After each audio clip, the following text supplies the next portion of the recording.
Kining gi suwat ni San Juan nga Ebanghelyo ngining maong kapitulo 15 para nako mo ni ang sentro sa atong pagpakigrelasyon sa Ginoo ug sa usag-usa. Lingi ay mong tupad ina maayo ra mo relasyon sa Ginoo. Maayo ra. Ug unsa may imahen nga iyang gihatag kana gyung relasyon sa punuan ug sa sanga. Importante kayo nga ma-imagine nato ba nga kita sanga niya ang Ginoo punuan. Niya unsay simple kayo no, yano kay tanan nga pasumbingay pero dali kay masabtan. Kung ang punuan o kung ang sanga malayo mabuwag sa punuan, unsa may mahitabo? Ha? Malaya. Normal gina siya. Gawas lang kung i-markot nimo. I-markot imo dayong ibuwag. O naman sa mga tanom nga putlo nimong sanga, nga imo itanom sa yuta, mugamot pud to siya. Pero kung normal gyud inigkawaan ang sanga niya, mahog na siya ngadto sa yuta, malaya gina siya. Lingian sa imong tupad na wa jud ka mabuwag sa Ginoo.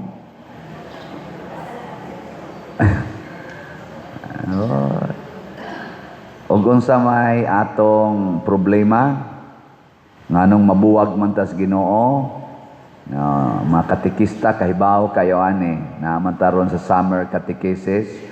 Unsay makapabuwag natos Ginoo? Kana. Pero ningon biya si San Pablo, nothing can separate us from the love of God. Except, ang wa niya hisguti dito, kaya siya, gubat ba, kamatay ba, kagutom ba, hasta kamatayon, dili makapahimulag nato sa Dios. Pero wa niya mensyona ang sala. Kaya nga naman, ang sala ra gyud mo'y makapahimulag nato sa Dios. Mura na siya makapaputol sa atong relasyon sa Ginoo.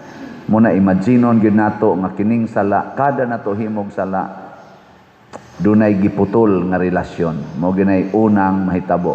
Unya kun maputol ng atong relasyon sa Ginoo, putol sad ng atong relasyon sa atong isig ka tawo. Ug ang number 1 nga sala unsa man gyud? Sa pito ka capital sins, unsa man gyud number 1? Ang garbo. Pride. Muna diri sa atong unang pagbasa, ang garbo sa mga Parisiyo nga na-convert. Murag ilag yung i-impose ba? Kaya naanad, lagi sila nang ilag yung i-impose ang balaod ni Moises kadtong magpatuli. Unya karon ni may mga pagano nga na-convert na dito sa Antioquia o uban pang mga lugar na-convert. Gi-aprobahan man nila ni San Pablo o ni Bernabe nga dili ra kinahanglan ng physical circumcision, aporting lalisa. Kanang garbo mo na siya mo impose unsay iyang gusto. Hilingi ana sa imong tupad. Ingna kinsay nag-impose anang imong naong.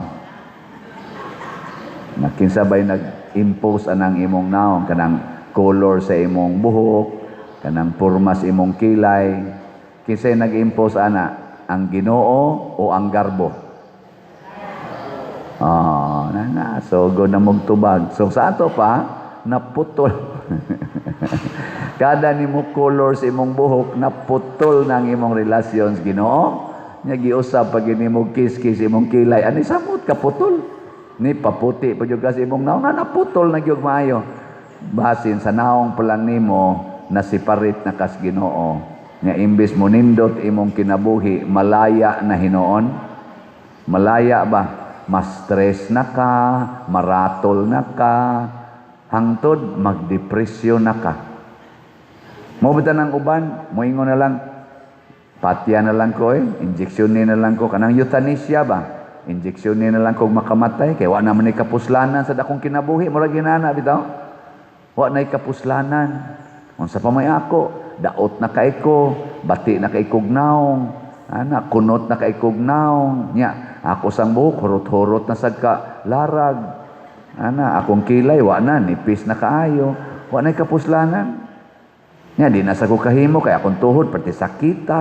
Ana, di na akong hawak, pati sakita. Mag-wheelchair na lang ko, injeksyonin na lang ko, kaya useless naman ko. Ana.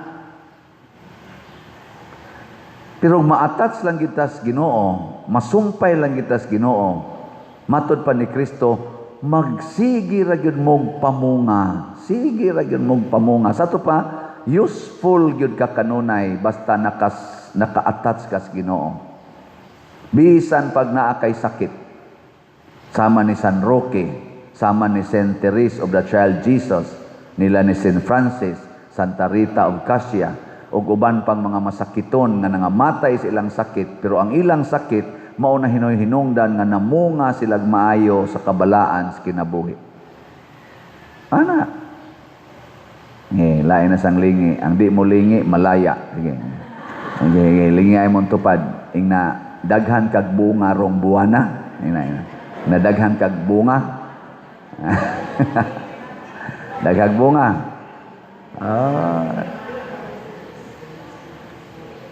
Unya, kung magpabilin kuno tas Ginoo, unsa may mahitabo?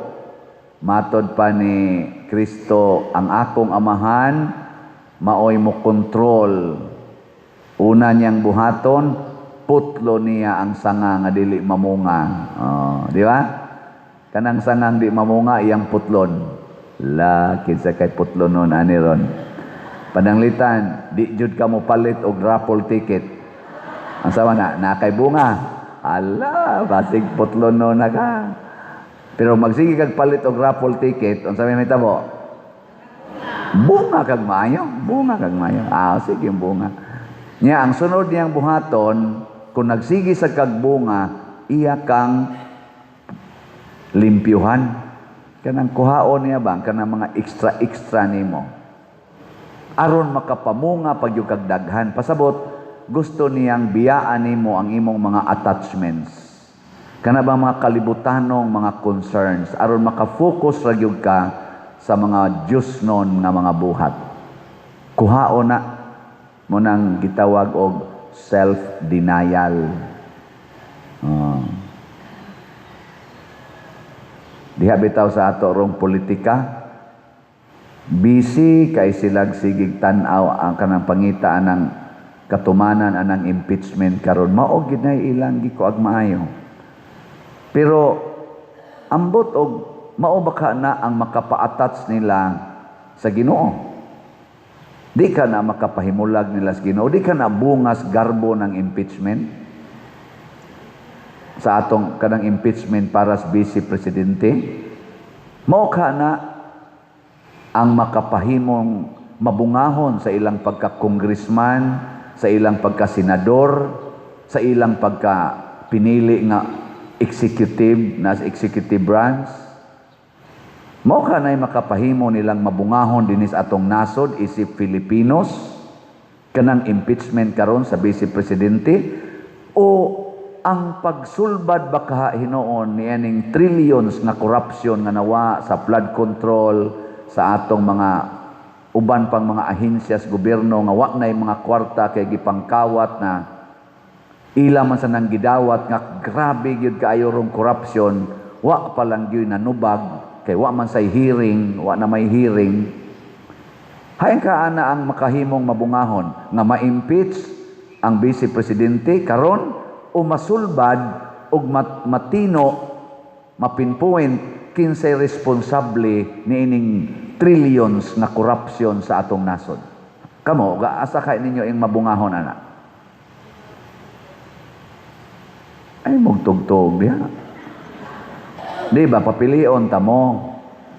Hayman aning buhata ang makapahimo nilang mabungahon isip mga pinili o appointed na mga officials gobyerno ang pag-impeach ba sa Vice Presidente o ang pagsulbad aning trillions of corruptions.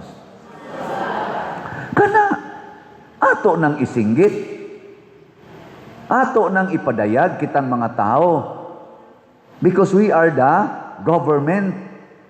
Kita'y nagtuboy ana nila, mga sanga na sila sa atong nasod, nga mao'y gihatagag authority para mo distribute sa sustansya sa atong nasod. Dili sila mo'y authority, sila'y sulugoon, pero nagpahimos lang ng uban nila diha o naghimog mga desisyon na dili na makaayo sa lawas or sa nasod, sa gobyerno. Si Kristo, ingon ana biasad siya, kinsa man ang lawas ni Kristo. Kinsa? The church, ang simbahan, nga mo yang gitawag og lawas nga mistiko, the mystical body of Christ. Ang katawhan mo'y lawas ni Kristo. Dili ang mga pari, dili ang mga obispo, dili gani ang Santo Papa. Kami sad, giordinahan mi, aron mo alagad sa lawas ni Kristo, nga mao ang katawhan. Munang sa lalis-lalis ro ni Senador Marcolita o ni Ping Lacson, diha sa Senado, nakakita ba mo social media silang lalis-lalis? Nga niingon si Ping Lacson, dili ko mo hearing, di na ko mag-hearing basta dili ninyo pirmahan ang akong partial report. Yan niingon sa Marcolita, dili sad ko mo pirma ang imong partial report kay gusto ko atong final report. Murag ingon ani bang pagka-sultiha ba?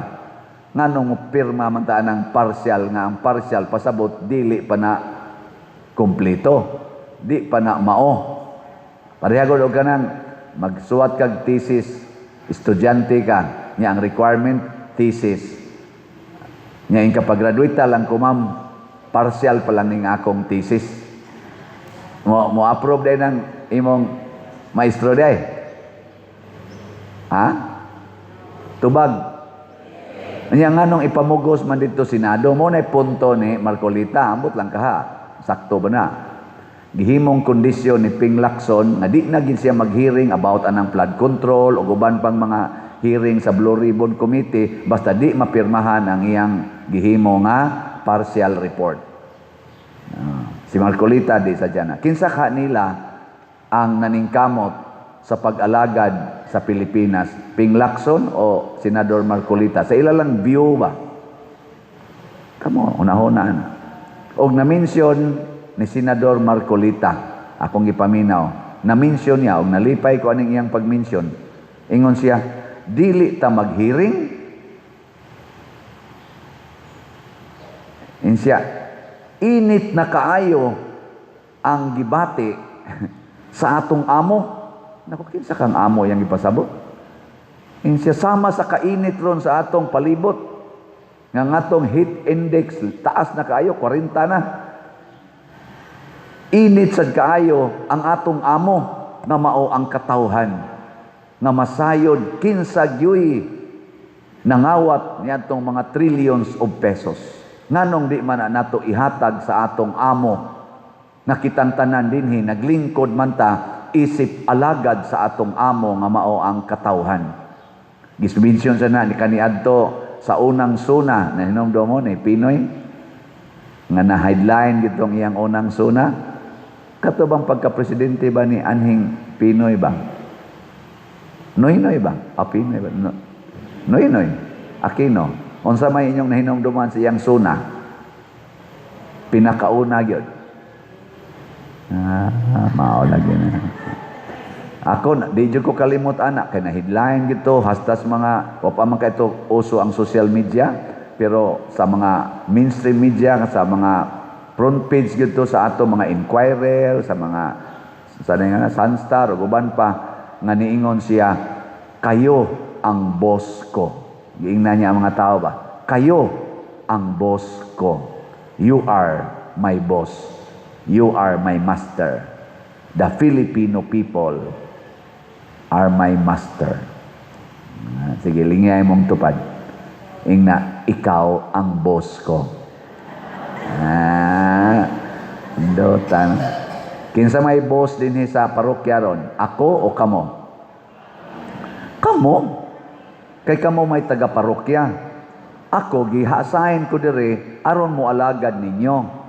Nya, ug unsay akong buhaton, nga dili makaayo ninyo, inyo konsultihan. Padre, dili na makaayo namo. Sultihi ko. Makaayo ba ninyo kining atong project nga bell tower, adoration chapel, og CR? Makaayo ba ninyo nga ato sang projecton nga ato ning repairo o ilisan ang ato mga gubaon ng lingkuranan?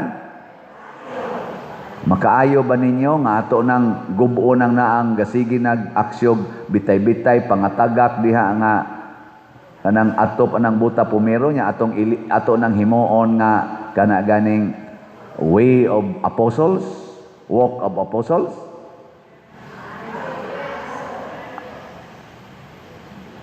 Sa ato pa, makaayo ba ninyo ang pagpalit og raffle ticket? Kana, naraman din na. So, mo na ako, isip inyong alagad, magsige ra jud kog announce nga palit mo raffle tickets.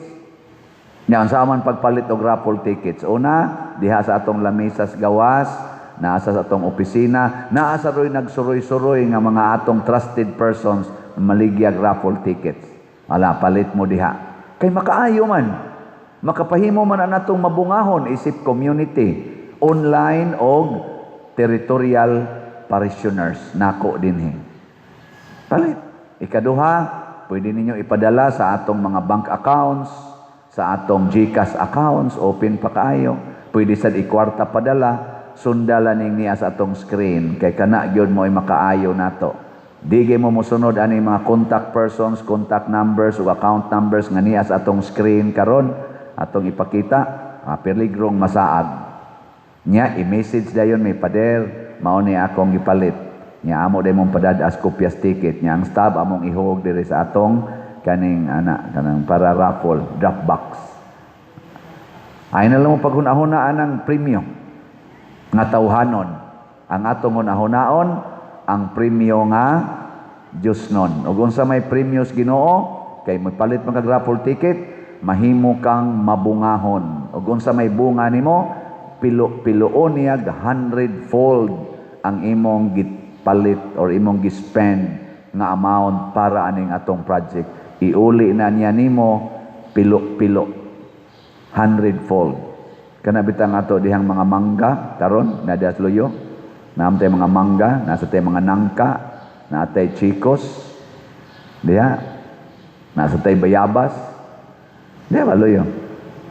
O karon nakapahimos na kita kay hawa naman ato namang gi-control wa nato manaka diha mga bata nga mamato ana mga mangga. Na ato nang mapupo perting bunga, pangayo niya mo diha sa atong pisina. Ngayo mo, lami ra ba kayo? Ato sang chiko, sige pamunga. Makaingon ta ba nga, kapila nakapila sa Ginoo ang bunga ni ining maong mga sanga.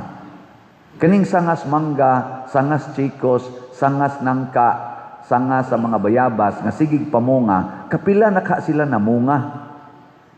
Mga sangas kamunggay, siging kuhag kamunggay. Dataghang gitag diri kamunggay, yan atay mga alugbati. Sus, di puong alugbati, mga matay na lamog kaog alugbati.